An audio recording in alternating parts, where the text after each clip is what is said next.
After returning from a week-long international trip, I was pleasantly surprised when my mother-in-law, Linda, called me with an air of victory. She mentioned something about a $30,000 windfall we had apparently saved. Confused, I tried to recall any recent instance where I had amassed such a sum. As a freelance jewelry designer, I maintain a savings account for unexpected expenses, but I certainly don't keep large amounts of cash around. My bank card was securely with me, and normally, no one else has access to withdraw such a substantial amount from my account. He gave it to me, so I took it from the sideboard drawer, Linda declared over the phone, leaving me bewildered. Before I could understand more, she quickly thanked me and hinted at counting on me for future financial help before hanging up. I was left puzzled about the missing $30,000 until Kevin, my husband, returned home and cleared up the confusion. It was a misunderstanding. However, a month later, Linda bombarded me with numerous calls. I chose to ignore them initially, but the constant ringing eventually compelled me to answer. Over 60 missed calls displayed on my phone screen was disconcerting. As I picked up, Linda's shrill voice filled the room, accusing me of ignoring her. Her tone suggested she felt wronged, but to me, it was merely the consequences of her assumptions. My life as Mary, a 35-year-old busy freelance jewelry designer wanting children but overwhelmed by work, is shared with my equally busy husband Kevin. He originally had a corporate job but now assists me in managing my growing design business. Early in our marriage, my designing gigs were sparse, and we largely depended on Kevin's steady income. Now, as my business flourishes, our roles and responsibilities have evolved, but so have our challenges, like dealing with unexpected family misunderstandings about money. As I neared the age of 33, my career as a jewelry designer had begun to flourish, necessitating better organization of my increasingly hectic schedule. Sensing the growing demands of my business, Kevin, who was well-placed in his company and on track for promotion, made a bold decision. He resigned from his job to partner with me, applying his skills in management to our joint venture. Together, we secured contracts with prestigious international brands, enhancing both our professional and personal lives. However, managing success came with its unique set of challenges, particularly involving Kevin's mother, Linda. Living alone in the family home, she perceived our lives through a lens of luxury and often approached us with financial requests. "You always seem to be living so lavishly. I'm jealous," she would comment. As part of my role, attending product launches and dinners with executives was routine, yet Linda saw these obligations as mere leisure. Her requests grew more personal over time. "I'm going to throw a party for my friends soon. Can you give me some money for it?" she asked on one occasion. Although it might appear that we could easily afford such expenses, maintaining our business image was costly and filled with obligations that we couldn't ignore. We weren't living in luxury. These were necessary aspects of our work. Despite my repeated refusals, Kevin, being her son, would occasionally acquiesce to demands, reasoning that a little financial help was a small price for peace. "If giving her a little money keeps her quiet, then it's worth it," he'd argue, finding it simpler to appease her than to have her work disrupted. Yet Linda's demands only escalated. Recently, she expressed a desire for a new dress for an upcoming gathering. Just the other day, Linda came over and pestered Kevin. "Wouldn't a two-piece suit work? We've been asked to buy clothes before," she said. There might be cheaper options, but what Linda wants is certainly not cheap. I explained to her that her rebuttal was that it was a fancy party, and she couldn't be the only one dressed in old clothes. Furthermore, she insisted on a matching bag, leaving us exasperated. To manage her frequent requests, Kevin had previously set up a credit card in Linda's name, instructing her to use it for her expenses. Initially, she overspent significantly and was cautioned by Kevin. Although he asked her to inform us before making significant purchases, she continued her extravagant spending. This pattern of financial demands has left both Kevin and me at our wits' end, trying to balance the delicate act of supporting family while maintaining the integrity and sustainability of our business. I discovered an exquisite ring and couldn't resist purchasing it, though I regret not informing you beforehand. Unfortunately, the bill was exorbitant. If spending is going to be this unrestrained, perhaps it's best to return the card. We simply cannot cover these costs. The credit card was in Linda's name, but Kevin was the one managing and paying the bills. Linda seemed to misunderstand the purpose of the credit card, treating it as if it were an unlimited resource. She didn't grasp that every purchase made would eventually need to be paid for, and since the money wasn't coming directly from her own pocket, she continued to use it freely. Recognizing the need to curb her spending, Kevin decided to set a spending limit on her card. This led to Linda storming into our home one day, frustrated and complaining. "What the heck? I couldn't pay for my shopping the other day," Linda complained. "Why?"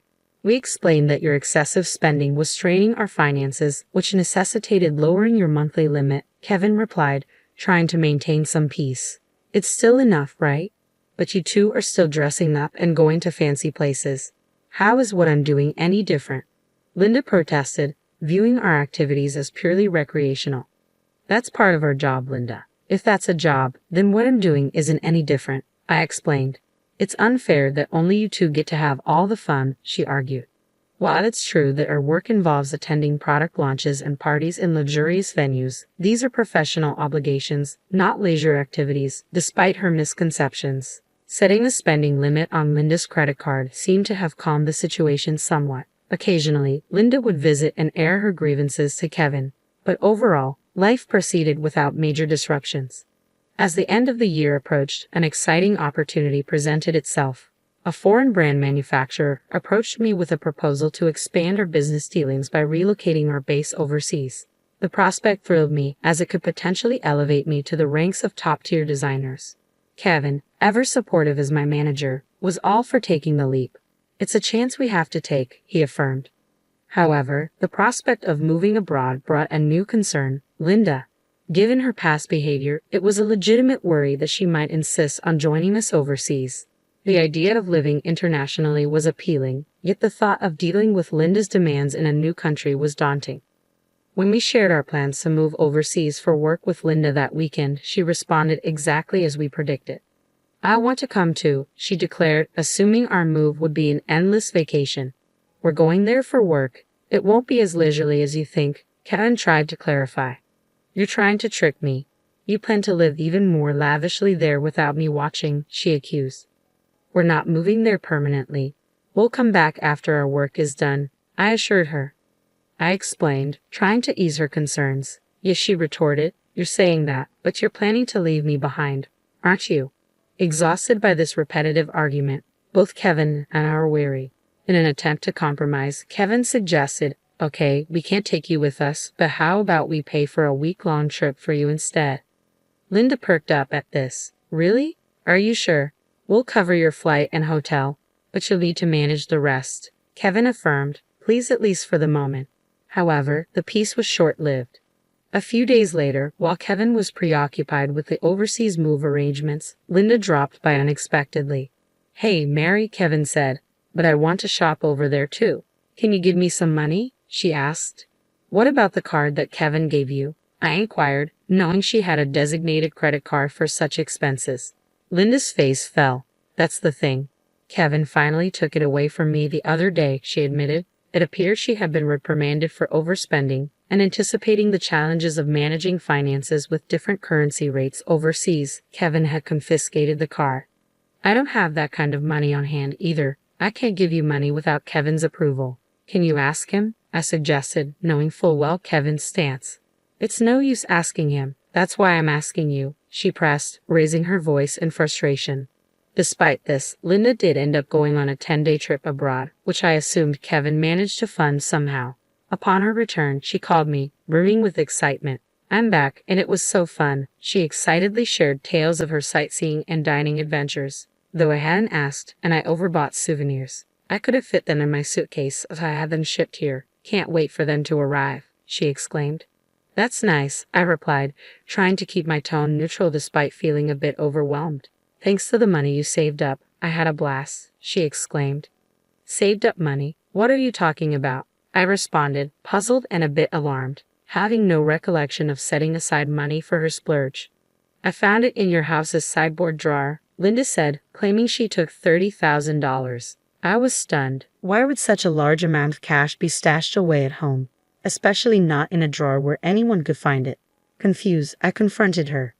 "I'm not sure what money you're talking about, but taking it from our house without permission is theft, even if you're family. Do you understand that?" I asked. Linda's response was unsettlingly casual. "That's why I'm telling you now. I used it. Consider it a post factum report," she declared unapologetically. I have no idea about this money, but if you took it and used it without telling anyone, that's a crime. And if it was something Kevin had set aside for an important transaction, it's even more serious, I explained, trying to make sense of the situation. Despite this, there hadn't been any noticeable disruptions in our business finances during her trip. You two live so extravagantly, so why can't I have a little of that? Think of it as doing a favor for your parent. It's not a big deal, right? She rationalized, showing a sense of entitlement that was hard to comprehend. It's one thing to ask for help from your son and his wife, but this is not how you should behave after taking someone else's money, I replied, still in disbelief. I'm glad you enjoyed your trip. I'll have to discuss this with Kevin when he returns, I continued. Kevin will understand. After all, I'm his only mother, and $30,000 isn't much to him, she assumed. All right, I'll pass the message along, I said, astounded by her lack of awareness. Later that evening, when Kevin came home, he looked troubled. Mary, do you know about the money? I left it in the drawer, he asked urgently. 15 days ago, I withdrew it from my bank account, and now it's gone. Keeping such a large sum in a drawer, didn't you think it was careless? He questioned. I needed cash immediately for an urgent payment. Do you know anything about it? It suddenly clicked. Linda's earlier call, thanking me for the $30,000 and mentioning how much fun she had, made sense now. It was Kevin's money, meant for a crucial purpose. Kevin, today Linda called, thanking us for the $30,000 and saying she had a blast with it. I didn't understand what she meant until now. I explained, piecing everything together. So it was Kevin's money, but what was such a large amount meant for? I asked. Hey, if it wasn't for a business payment, we've been doing bank transfers for a long time, right? Why cash all of a sudden? I questioned, trying to understand the whole scenario while dealing with the ramifications of Linda's actions. I was aware it was Kevin's money that had disappeared, but the full context was still unclear to me. Linda, it turned out, had taken the money without informing us, and I needed to understand why.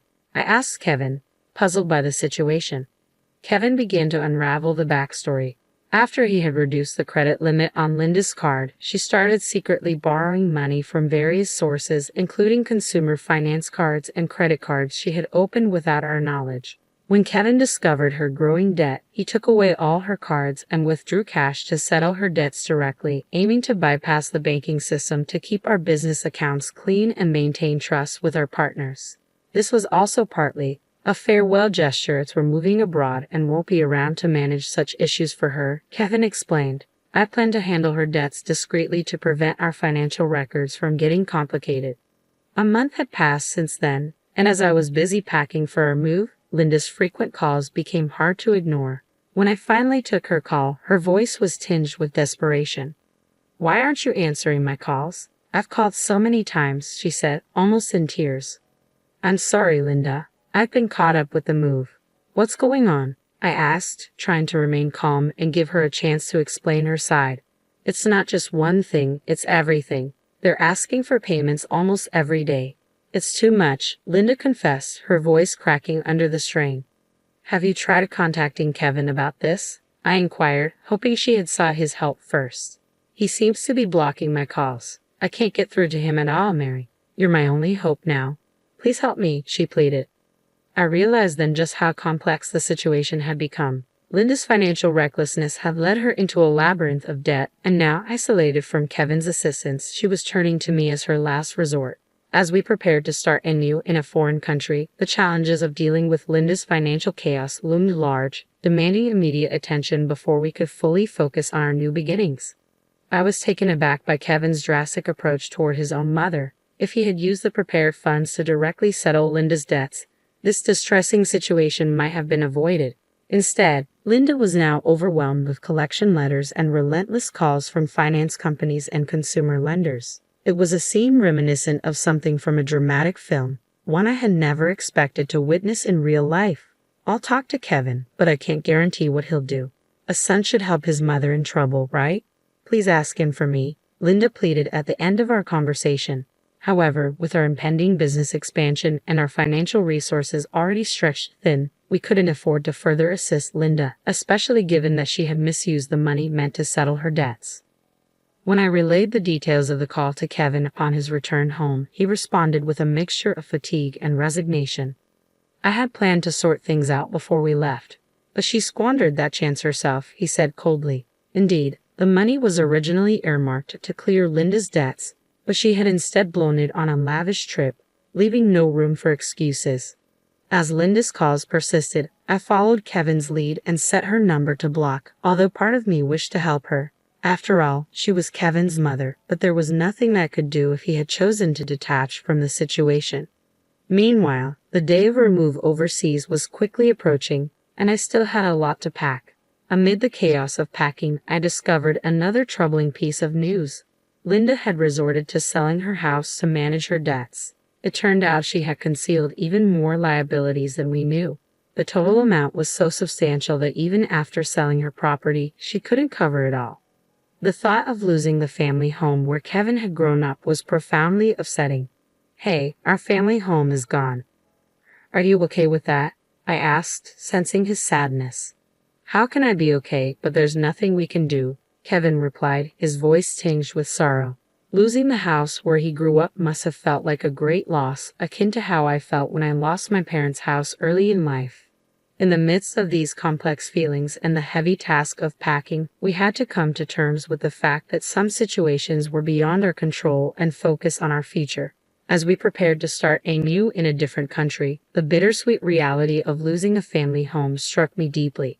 I observed the situation unfolding with Kevin. Unlike my past experiences, Kevin had not only lost the tangible structure where his earliest memories were formed, but also his emotional sanctuary.